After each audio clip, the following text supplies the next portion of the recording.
Ilaw ng Diyos sa kanila. Napakaganda yung sinabi ng Panginoon eh. Sinabi ng Diyos eh. Anong sinabi ng Panginoon? The seek ye first the kingdom of God in the old things. Kumbaga, unahin muna ang Panginoon bago muna ang iba. At idadagdag na lang kung ano ang pangailangan mo. Idadagdag na lang yan.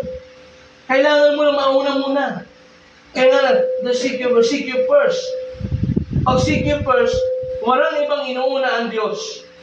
Dahil ang Panginoon, inuna niya yung alin? Inuna niya yung alin? Yung tayo inuna, bago umuna yung sarili niya. Alam niyo po yung isipin yung 3 araw siyang nandun nakabitin.